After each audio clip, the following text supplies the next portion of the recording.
तो नमस्कार प्रिय छात्रों, तमाम छात्रों का ग्रामीण डिफेंस एकेडमी के इस यूट्यूब चैनल पर हार्दिक स्वागत। और मैं हूं आपके साथ में डॉक्टर कसमा सर। प्रिय छात्रों, आप लोगों को मैं जनरल साइंस के वो टॉपिक्स करवाऊंगा जिसमें से तमाम जितनी भर्तियां हो, चाहे वाई ग्रुप की हो, चाहे एनडीए की हो, इवन देन की बात करें रेलवे की हो, तमाम जितनी भी भर्तियां हैं सेंट्रल गवर्नमेंट की, उनमें पर्सन जो पूछे जाते हैं उन्हीं कंसेप्ट को मैं क्लियर करवाऊंगा। तो पहला टॉपिक आपका चलेगा भोजन के पोषक तत्व। तो प्रिय छात्रों ध्यान दीजिएगा, भोजन के पोषक तत्व टॉपिक को शुरुआत करते हैं अपने। तो उसमें अपने को 5 चीजों का अध्ययन करना होगा। ध्यान दीजिएगा, टॉपिक का नाम है भोजन के पोषक तत्व। भोजन के पोषक तत्व, प्यार से देखना है, कंसेप्ट को धीरे धीरे अच्छे से क्लियर करना होगा ताकि जीवन में एक बार आप उस टॉपिक्स को पढ़ लो, दोबारा पढ़ने की जरूरत ना पड़े तो अच्छा है। टॉपिक का नाम है भोजन के पोषक तत्व और इस भोजन के पोषक तत्व में 5 चीजों का अध्ययन करना होता है। पहला रहेगा विटामिन्स, जिसको विटामिन्स भी बोलते हो आप लोग। फिर रहेगा प्रोटीन, फिर रहेगा वसा,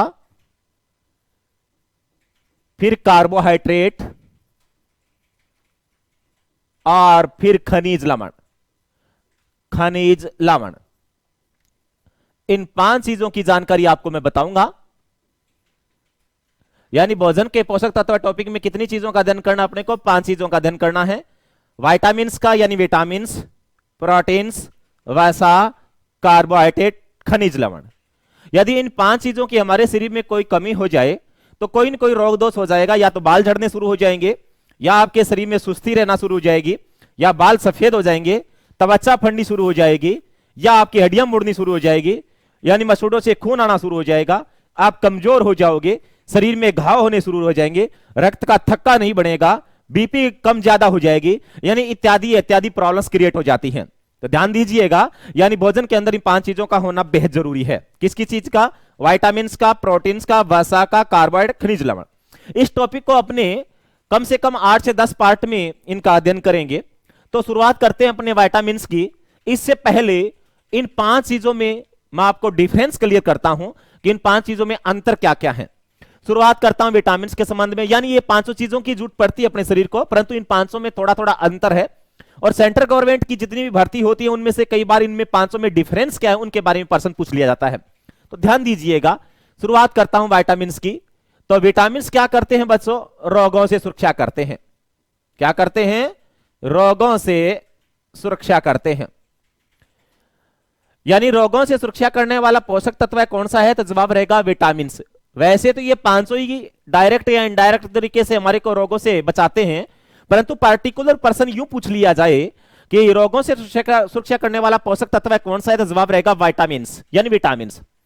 अब मैं यूं भी कह सकता हूं कि विटामिन रोग प्रतिरोधक क्षमता के लिए उत्तरदायी हैं, तो मेरी बात ठीक है। यानी कहने का रोग प्रतिरोधक क्षमता के लिए उत्तरदायी पोषक तत्व है, तो जवाब रहेगा विटामिन्स। ठीक है, यानी ये इम्यूनिटी पावर बढ़ाते हैं हमारे शरीर में, रोग प्रतिरोधक क्षमता बढ़ाते हैं, रोगों से सुरक्षा करवाते हैं। अब ध्यान दीजिएगा, विटामिन्स जो होते हैं उनसे ऊर्जा प्राप्त नहीं होती, अर्थात शून्य ऊर्जा प्राप्त होती है। पर्सन पूछ लिया जाता है। आगे मैं आपको कार्बोहाइड्रेट बताऊंगा, वसा बताऊंगा, तो वहां ऊर्जा के संबंध में चर्चा करूंगा कि उनसे ऊर्जाएं प्राप्त होती हैं, परंतु ध्यान रखिएगा कि विटामिन से कोई ऊर्जा प्राप्त नहीं होती। तो ऐसा पोषक तत्व है जिससे ऊर्जा प्राप्त नहीं होती, जवाब रहेगा विटामिन। यानी विटामिन शून्य ऊर्जा प्रदान करते हैं। बात में संज्ञान में यह भी रखनी पड़ेगी कि 1 गिलास पानी की बात पूछ ली जाए, 1 गिलास पानी में कितनी ऊर्जा होती है, तो फिर आपका जवाब 0 ही रहेगा। यानी पानी के अंदर भी कोई एनर्जी नहीं पाई जाती। पर्सन पूछ लिया जाता है तो 1 गिलास पानी में शून्य ऊर्जा होती है, विटामिन भी किसी प्रकार की ऊर्जा प्राप्त नहीं देते, यानी ऊर्जा नहीं प्रदान करते। बात आती है प्रोटीन्स की। तो प्रोटीन क्या करते हैं बच्चों? शरीर की वृद्धि करते हैं, शरीर की वृद्धि करते हैं, मरम्मत करते हैं, कोशिकाओं का विकास करते हैं। मरम्मत करते हैं, कोशिकाओं का विकास करते हैं, कोशिकाओं का विकास। अब ध्यान दीजिएगा, कोशिकाओं के विकास के लिए उत्तरदायी पोषक तत्व, तो जवाब रहेगा आपका विटामिन, प्रोटीन्स। शरीर की वृद्धि, मरम्मत व कोशिकाओं का विकास। अब मैं यूं कहना चाह रहा हूं कि आपने सुन के रखा है सोयाबीन में प्रोटीन होती है, मुर्गी मांस में होती है, अंडों में होती है, दालों में होती है, कितनी कितनी होती है वो तो मैं जब प्रोटीन बताऊंगा तो अच्छे से सारा कुछ क्लियर करना पड़ेगा। परंतु आपके संज्ञान में है ये बात है कि प्रोटीन क्या करते हैं, शरीर की वृद्धि करते हैं। वृद्धि का तात्पर्य मेरा ये है कि आप छोटे बालक थे तो आप लोगों को आपकी दादी नानी ये कह करके पुकारा करती थी कि बेटे ले तू थोड़ा दूध पी ले, तेरी चोटी बढ़ेगी। अब चोटी क्या बढ़ना, यानी तू खुद बढ़ेगा। कहने का मतलब क्या हो गया, आपके शरीर की वृद्धि होगी।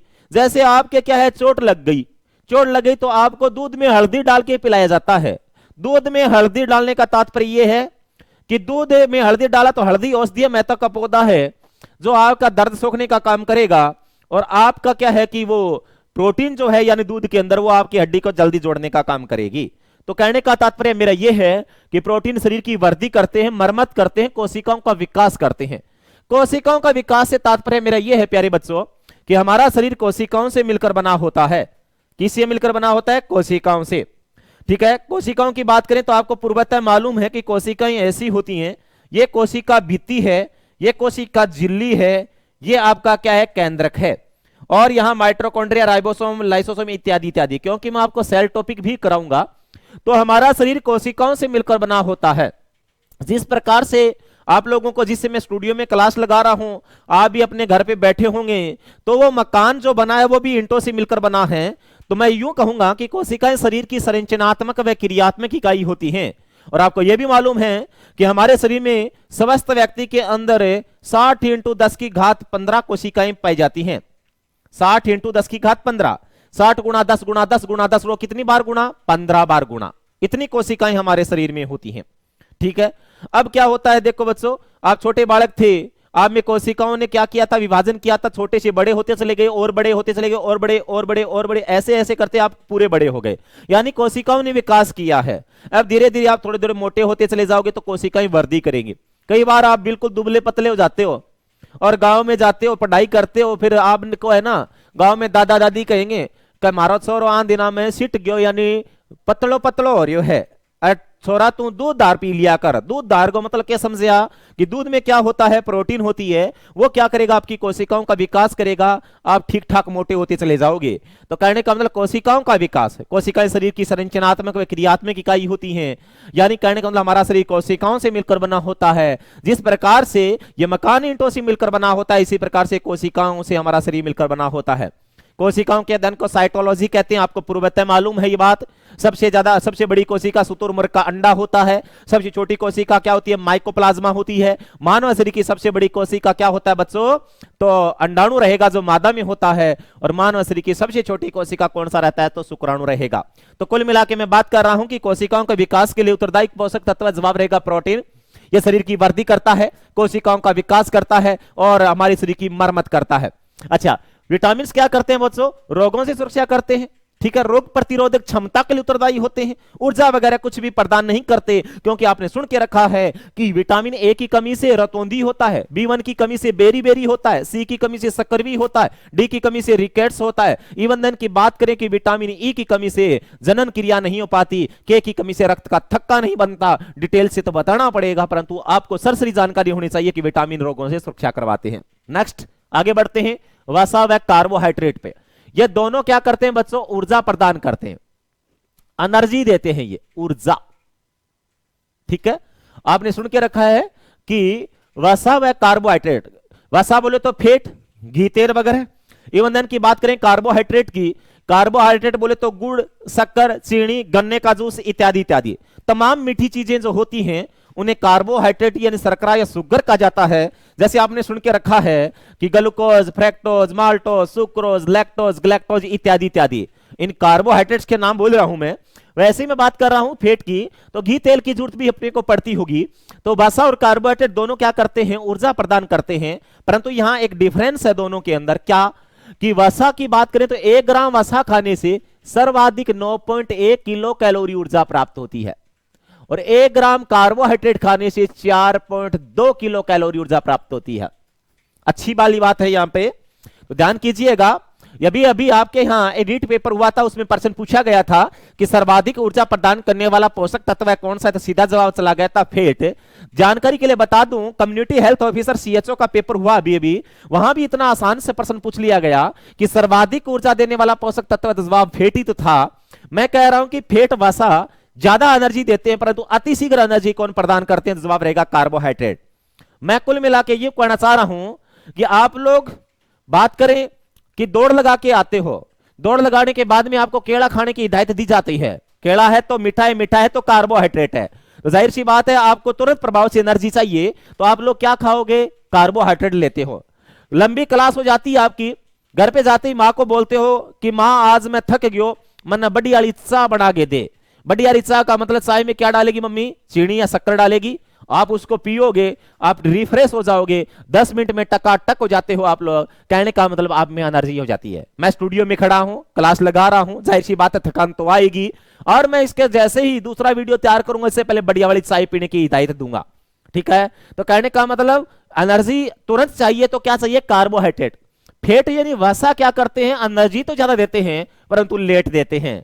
जैसे बात करें कि एक कठिन परिश्रम करने वाला मजदूर शाम के टाइम जब थकान महसूस करता है तो उनको कौन सा पोषक तत्व की जरूरत पड़ेगी, तो जाहिर सी बात है उसको वसा चाहिएगा, यानी उसको फैट की जरूरत पड़ती है। कार्बोहाइड्रेट जल्दी ऊर्जा देते हैं और वसा लेट ऊर्जा देते हैं, परंतु ज्यादा वसाएं देती हैं। बात आती है खनिज लवणों की, ध्यान से देखिएगा बच्चों। खनिज लवण, मिनरल्स, साल्ट, ये शरीर की सामान्य उपापचयी क्रियाओं को कंट्रोल करते हैं। मेटाबॉलिक रिएक्शन जो होती है उनको कंट्रोल करते हैं। उपापचयी क्रियाएं, उपापचयी क्रियाएं कौन कौन सी होती हैं, जैसे पाचन, जैसे धड़कन, जैसे श्वसन, जैसे बीपी इत्यादि इत्यादि। ये आपके क्या हैं, यानी ये लो जी मेटाबॉलिक रिएक्शन, पाचन। और आपको मैं जब खनिज लवणों की चर्चा करूंगा तो जाहिर सी बात है मैं आपको NaCl के बारे में बताऊंगा, आपको पोटेशियम के बारे में बताऊंगा, कैल्शियम मैग्नीशियम के बारे में बताऊंगा, फास्फोरस के बारे में बताऊंगा, आपको इवन देन की बात करेंगे अपने किसकी, आयोडीन की चर्चा करूंगा, फेरस की चर्चा करूंगा, कॉपर की चर्चा करूंगा। और ये सारे के सारे क्या करते हैं, हमारे शरीर की सामान्य उपापचयी क्रियाओं को कंट्रोल करते हैं। मेटाबॉलिक रिएक्शन से होती हैं उनको कंट्रोल करने का भूमिका निभाते हैं। ध्यान से सुनना पड़ेगा क्या कि ये NaCl, जैसे आपको मैं एज वेल बता दूं, NaCl बोलो तो नमक। कई दफे अपने घर पे क्या बनती है, खिचड़ी बनती है, ठीक है, खिचड़ी बनती है तो कई दफे ये चावल बनते हैं, दादी नानी क्या करती है कि नमक डालना भूल जाया करती है, आप खा भी लेते हो परंतु रात को आपका पेट दर्द होता है। थेन्यू कहोगा कि दादी सुबह क्या रात मेरे पेट दुखाओ, पेट दुखने का मतलब क्या, किसकी कमी थी, नमक की। तो दादी जाहिर सी बात आपको बोलेगी बेटे मैंने है ना नमक डालना भूल गई थी, यानी नमक डाला, नमक क्या करता है, आपका पाचन क्रिया को दुरुस्त करता है। तो किसकी कमी थी उसके अंदर, नमक की, यानी आपकी उपापचयी क्रिया है ना वो डिस्टर्ब हो गई थी। कई दफे आप लोगों को क्या होता है कि बीपी लो हो जाता है, बीपी लो हो जाता है, जाहिर सी बात है कि एक गिलास में 2 चम्मच नमक डाल के पी लेते हो ताकि आपकी बीपी बढ़ जाए। बीपी बढ़ेगी जाहिर सी बात है श्वसन बढ़ेगा, श्वसन बढ़ेगा तो धड़कन भी बढ़ेगी। कुल मिला के मैं यूं कहना चाह रहा हूं कि सारे के सारे ये दरवाजे जो हैं ये शरीर की सामान्य उपापचयी क्रियाओं को कंट्रोल करते हैं, यानी खनिज लवणों का काम क्या रहता है, शरीर की सामान्य मेटाबॉलिक रिएक्शंस को कंट्रोल करना। समझ में आया? 5 चीजें बताई, टॉपिक का नाम है भोजन के पोषक तत्व। भोजन के पोषक तत्व में अपने को 5 चीजें पढ़नी है, कौन कौन सी, विटामिन, प्रोटीन, वसा, कार्ब, खनिज लवण। पांचों में डिफरेंस समझ में आया क्या कि विटामिन क्या करते हैं, रोगों से सुरक्षा करते हैं, अर्थात रोग प्रतिरोधक क्षमता को बनाए रखने का काम करते हैं। शून्य ऊर्जा प्राप्त होती है, कोई ऊर्जा प्राप्त नहीं होती। प्रोटीन शरीर की वृद्धि, मरम्मत, कोशिकाओं का विकास करते हैं। और वसा सर्वाधिक ऊर्जा प्रदान करती है। कार्बोहाइड्रेट अतिशीघ्र ऊर्जा प्रदान करते हैं और खनिज लवण आपकी उपापचयी क्रियाओं को कंट्रोल करते हैं। प्रश्न कैसे पूछा जाएगा वो दिमाग में रखिएगा। पहला प्रश्न यह बनता है कि एक बच्चा जिसको बार बार छींक व एलर्जी की शिकायत हो रही है, यानी उसके बार बार रोग लग रहे हैं, उनको कौन सा पोषक तत्व देना अनिवार्य है, तो सीधा जवाब चला जाएगा आपका विटामिन। ठीक है, फिर सेकंड बात पूछिएगा। सेकंड बात की बात करें तो बात बनती है कि एक बच्चा जिसकी खेल खेलते समय बार बार हड्डी टूट रही है, उनको कौन सा पोषक तत्व देना अनिवार्य है? तो जाहिर सी बात है प्रोटीन। ठीक है, एक मजदूर जो मजदूरी करके आया है, बहुत अधिक थकान का महसूस कर रहा है, सुबह उसको दोबारा मजदूरी पे जाना है, उनको कौन सा पोषक तत्व देना जरूरी है? तो जवाब रहेगा वसा। एक खिलाड़ी जो अभी खेल खेल के आया है, एनर्जी लेवल काफी डाउन है उसका, उनका कौन सा पोषक तत्व देना अनिवार्य? जवाब रहेगा कार्बोहाइड्रेट। एक व्यक्ति जिसकी बीपी अनकंट्रोल रहती है, उनको कौन सा पोषक तत्व देना अनिवार्य है? तो जवाब रहेगा आपका खनिज लवण। समझ में आया? अच्छा, कौन सा पोषक तत्व है जिनसे शून्य ऊर्जा प्राप्त होती है? जवाब रहेगा विटामिन्स। ठीक है ना, यहां आप देख रहे थे ये बात। ठीक है, अब ये 5 चीजें। अब ध्यान करो बच्चों, मैं अब स्टार्ट करूंगा विटामिन। क्या स्टार्ट करूंगा? विटामिन। यानी विटामिन टॉपिक को मैं 3 पार्ट में बताऊंगा आपको। तो विटामिन का पहला पार्ट स्टार्ट करता हूं, उसके बाद में सेकंड और फिर थर्ड पे चले जाएंगे, और विटामिन टॉपिक को इत्मीनान के साथ करा जाऊंगा। और मैं यूं कह देता हूं आप लोगों को कि पर्सन की बात करें, ऑल ओवर इंडिया के अंदर कहीं भी कंपटीशन एग्जाम पूछ लिया जाए, इसी टॉपिक के कोई भी पर्सन आएंगे, इसी डेस्क से, इसी डिजिटल बोर्ड के द्वारा बनाएगी स्लाइड से तीनों, और जितने भी 3 वीडियो होंगे उनमें से आपको देखने को मिल जाएंगे। बात करते हैं अपने विटामिन की। आगे बढ़ते हैं प्यारे छात्रों। या लो जी, तो अब विटामिन पे आ गए अपने। ये लो जी, टॉपिक का नाम रहेगा विटामिन। विटामिन मैं विट लिखूंगा शॉर्ट में। ठीक है, ध्यान करो बच्चों, सामान्य सामान्य जानकारी, फिर आगे बढ़ेंगे। ये लो जी, विटामिनों के खोजकर्ता पहला पर्सन, बहुत ही इंपॉर्टेंट लाइन बोल रहा हूं, विटामिनों के खोजकर्ता। तो जवाब रहेगा हॉकिंस। क्या नाम लिख रहा हूं बच्चों में? हॉकिंस। और हॉकिंस को लिखते समय इंग्लिश में लिखते समय हॉपकिंस लिखा जाएगा। यहां पर पी क्या है? साइलेंट है। याला, ठीक है ना? हॉपकिंस, पी यहां पर क्या रहेगा बच्चों? साइलेंट रहेगा। जैसे नाइफ होता है, नाउ होता है, नॉलेज होता है, इस टाइप की बातें सुनते हो ना, वहां पर आपको पता है एक शब्द साइलेंट होता है, वैसे ही यहां पर क्या है? पी साइलेंट है। विटामिनों के खोजकर्ता हॉकिंस। जबकि विटामिन शब्द या नामकरण किसने दिया? शब्द या नामकरण, शब्द या नामकरण। तो जवाब रहेगा सी फंक। क्या रहेगा? सी फंक। सी का मतलब यहां बच्चों है कैमिलियर फंक। कैमिलियर फंक।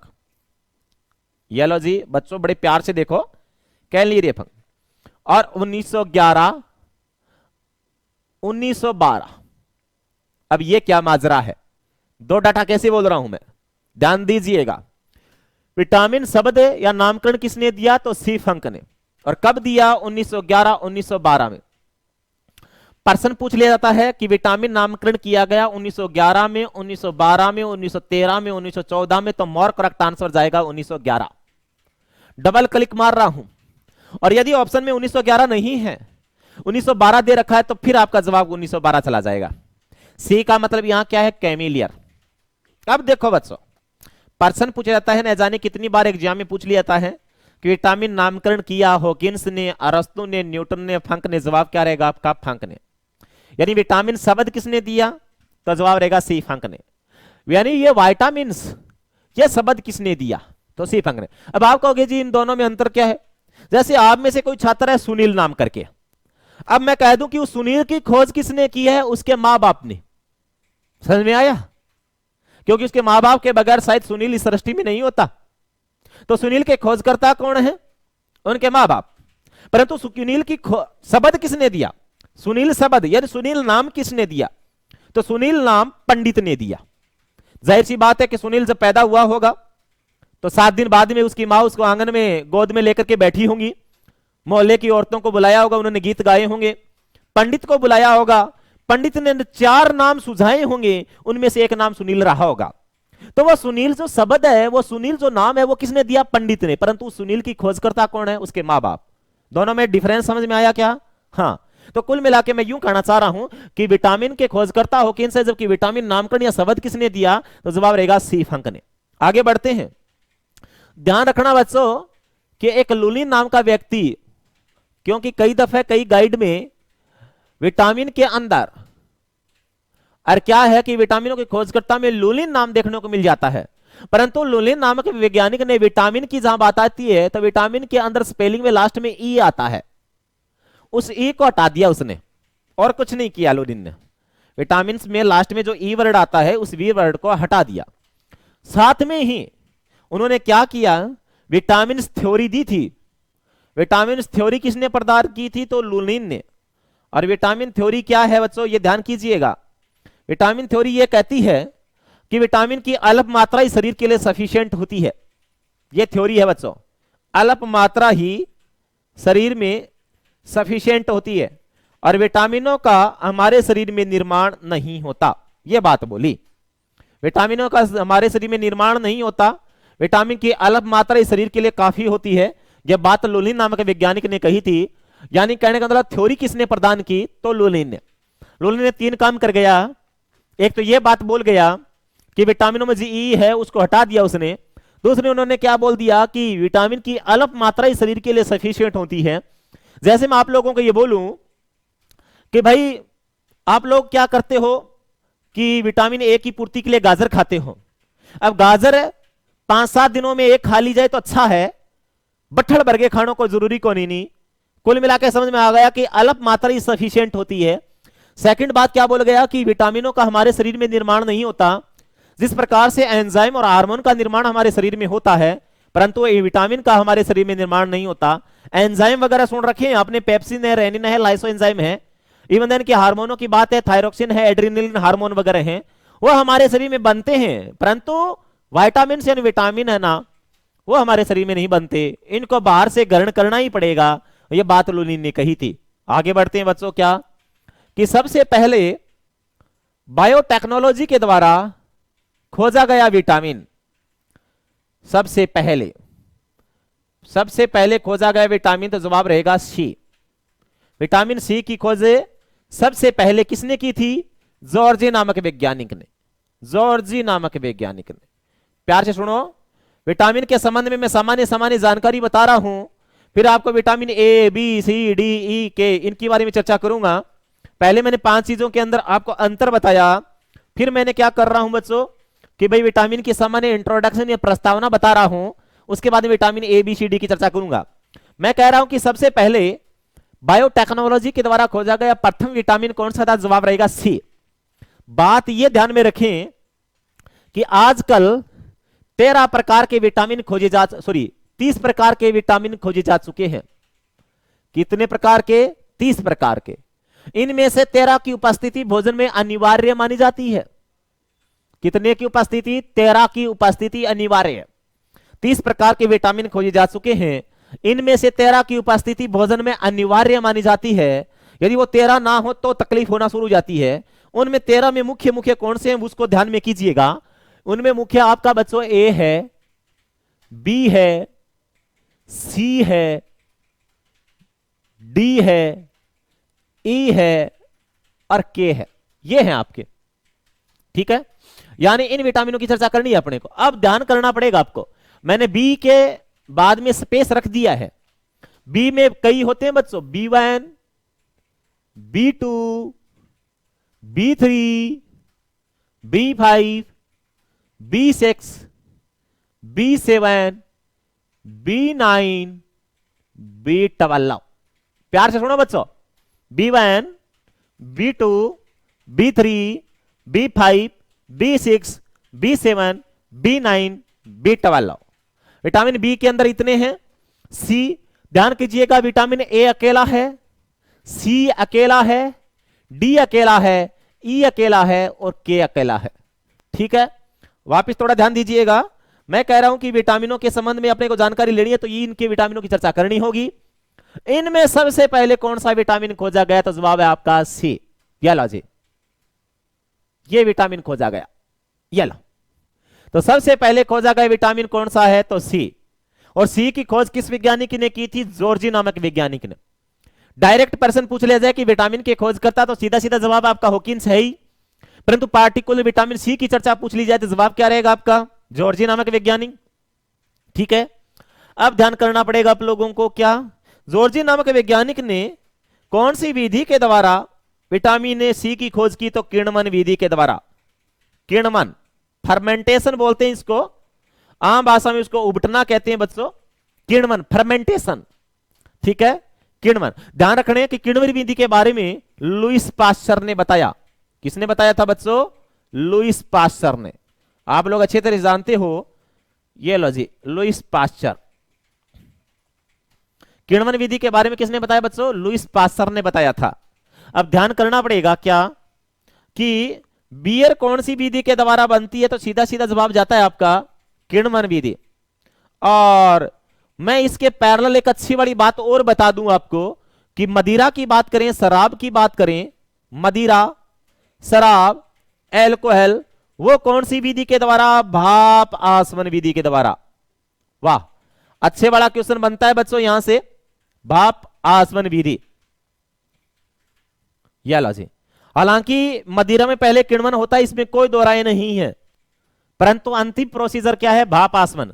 मैं क्या बोल गया, दोबारा सुनने की चेष्टा करो कि किण्वन विधि के द्वारा सबसे पहले कौन सा विटामिन खोजा गया? तो सी। और सी की खोज किसने की थी? जॉर्जी नामक वैज्ञानिक ने। किण्वन विधि के बारे में किसने बताया? लुईस पाश्चर ने।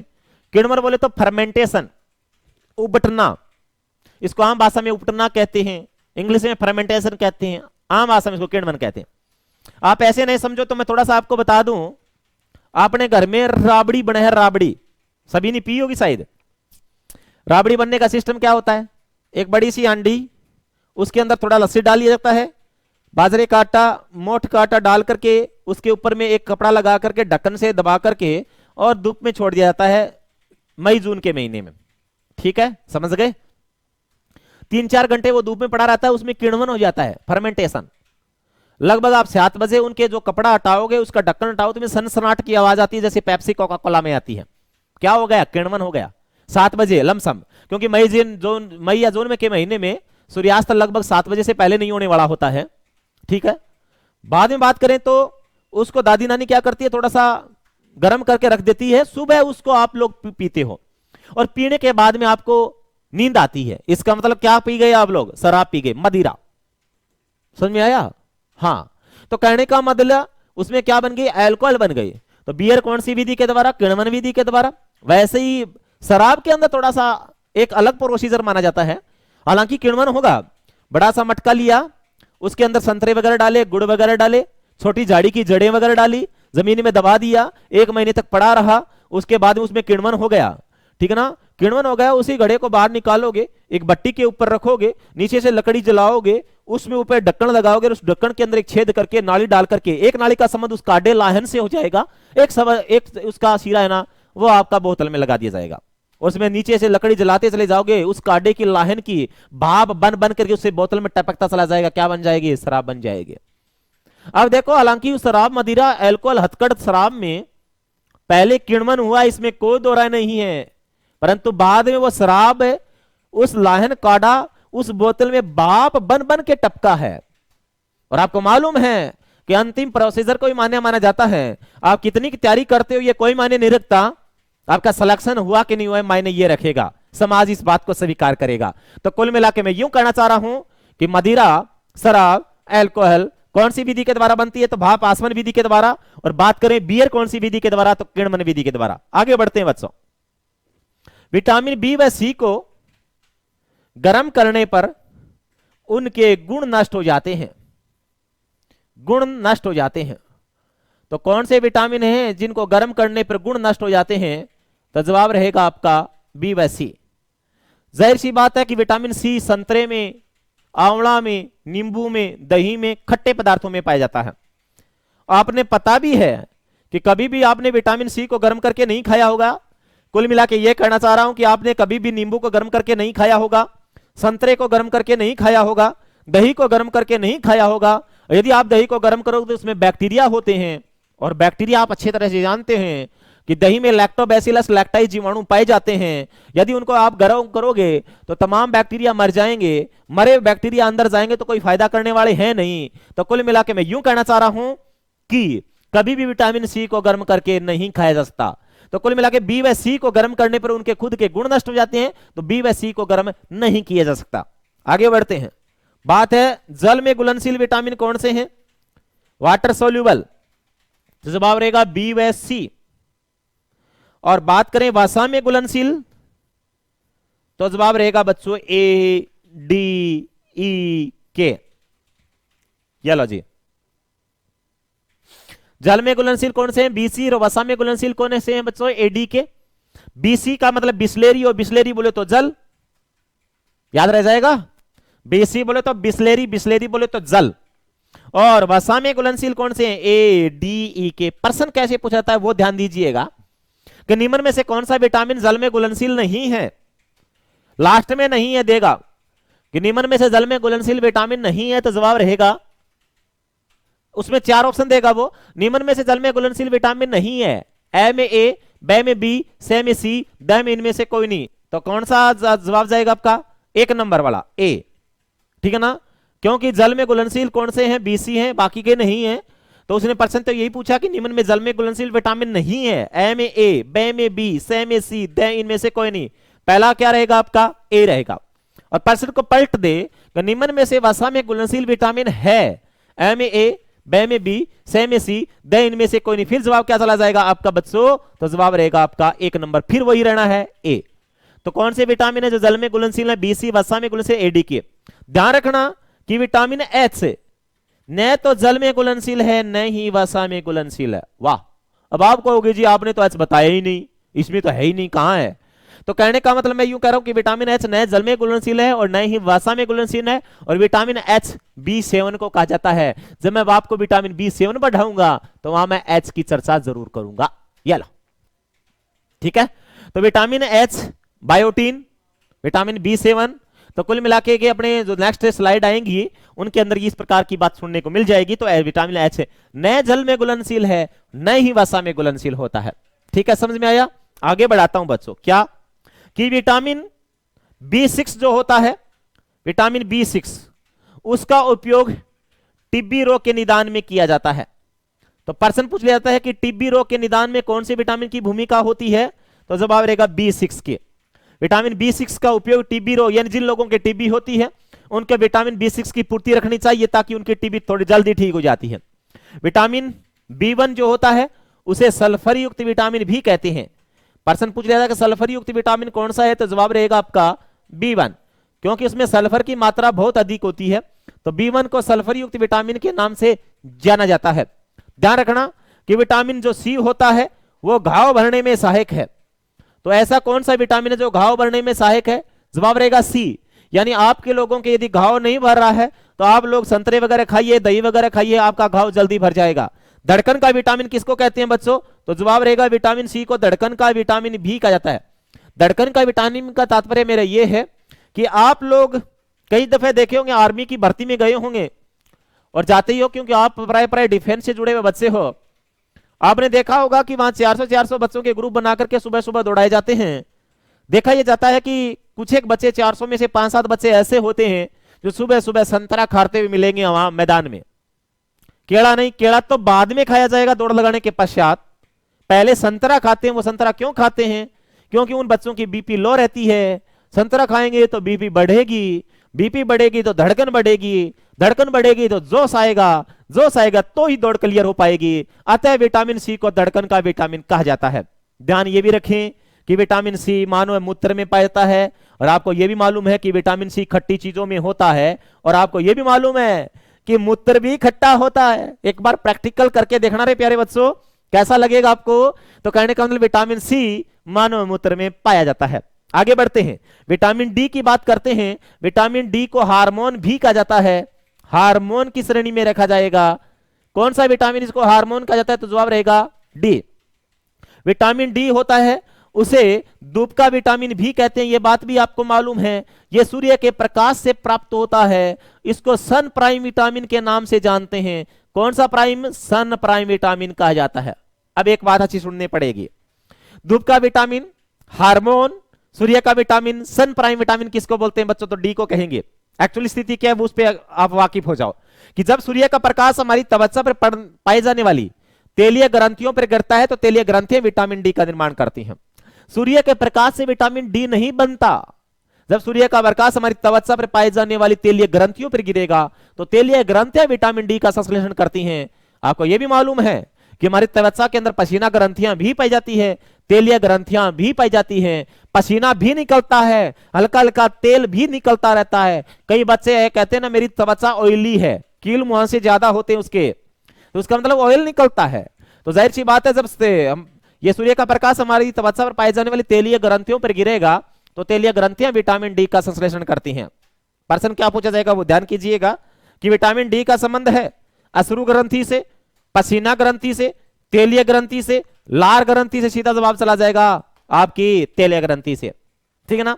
या प्रश्न यूं भी पूछ सकते हैं कि विटामिन डी का संबंध है किडनी से, त्वचा से, या फिर आंखों से। इवन देन की बात कर लें अपने सीधा सीधा हार्ट से, तो जवाब क्या रहेगा? त्वचा से। तो विटामिन डी को हार्मोन भी कहते हैं, धूप का विटामिन कहा जाता है, सूर्य का विटामिन कहा जाता है, सन प्राइम विटामिन के नाम से जाना जाता है।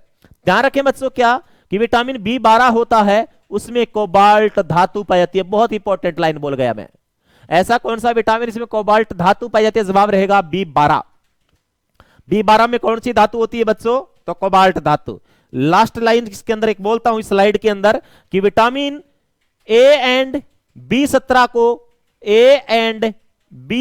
को एंटी कैंसर विटामिन कहा जाता है। एंटी कैंसर विटामिन का तात्पर्य मेरे ये है, ये कैंसर रोधी होते हैं। यानी विटामिन ए एंड बी17 की पूर्ति रखो, कैंसर नहीं होने वाला। यहां बात फिर बनती है कि बी17 की बात करूं, आप कहोगे जी आपने बी12 पे लाके छोड़ दिया, बी17 तो बताया नहीं। हालांकि बी17 की खोज तो हो गई है परंतु उसका नामकरण नहीं हुआ, इसलिए इसका अध्ययन नहीं करते। कहने का तात्पर्य मेरा यह है कि बच्चा जन्म तो गया है परंतु बच्चे का नाम नहीं हुआ अभी तक। वो 7 दिन के अंदर भी है, पहले दूसरे 3 दिन 4 दिन का ही है। जब तक नामकरण नहीं होगा तब तक उसके नाम से नहीं पुकार पाएंगे अपने। तो यहां मैं कह रहा हूं कि ए एंड बी17 यानी दोनों की पूर्ति रखो, कैंसर रोधी होते हैं। प्रश्न फिर बनता है कि निम्न में से कौन से विटामिन कैंसर रोधी हैं? A and B1, B1 and B6, B6 and B12, A and बी17। जवाब क्या रहेगा? बी एंड अपना ए एंड बी17। ठीक है, वापिस आइएगा, थोड़ा थोड़ा इसको रिपीट कर लेते हैं फिर अपने आगे बढ़ेंगे। प्यारे बच्चों, बात चली थी अपने विटामिन की। विटामिन के खोजकर्ता कौन है? तो हॉकिंस। ठीक है, और यहां पर पी साइलेंट है। विटामिन शब्द या नामकरण किसने दिया? तो सी फंक ने दिया। कब दिया? 1911 1912 में। बात है कि 1911 दे रखा है तो मोर करेक्ट आंसर 1911 ही जाएगा। यदि 11 नहीं दे रखा तो 12 रहेगा। विटामिन सी अच्छा सी की बात यहां है तो यहां सी का मतलब कैमिलियर है। सबसे पहले कौन सा विटामिन खोजा गया? तो सी। और सी की खोज किसने की थी? जॉर्जी नामक वैज्ञानिक ने की थी। कौन सी विधि के द्वारा की थी? तो किणमन विधि के द्वारा की थी। किणमन विधि के बारे में किसने बताया? लुईस पास्चर ने बताया। बियर कौन सी विधि के द्वारा बनती है? तो किणमन विधि के द्वारा। जबकि मदिरा कौन सी विधि के द्वारा? तो भाप आसवन विधि के द्वारा। ठीक है, विटामिन बी व सी को गर्म करने पर गुण नष्ट हो जाते हैं। जल में घुलनशील विटामिन बी सी, वसा में घुलनशील विटामिन ए डी ई के।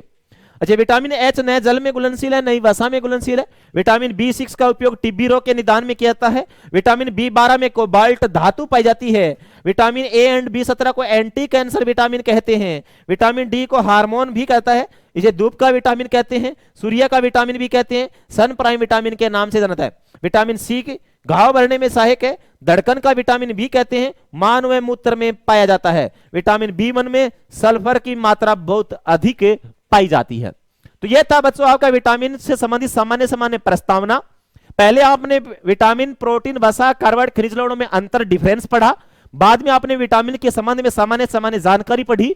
आगे वाली स्लाइड के अंदर अपने विटामिन ए को शुरुआत करूंगा, फिर मैं बी बताऊंगा, यानी बी के सारे बताऊंगा, फिर सी, फिर डी, फिर ए और फिर के। यानी कुल मिला के ये विटामिन जो आगे वाले बच्चे हैं वो 2 स्लाइडों का काम अभी बच गया है। तब तक आप मुझे जाने की इजाजत देनी पड़ेगी और आप बने रहिएगा ग्रामीण डिफेंस एकेडमी के डिजिटल प्लेटफॉर्म पर। आप सभी विद्यार्थियों का हार्दिक स्वागत। नेक्स्ट स्लाइड का इंतजार कीजिएगा, विटामिन ए के संबंध में अध्ययन करेंगे। नमस्कार।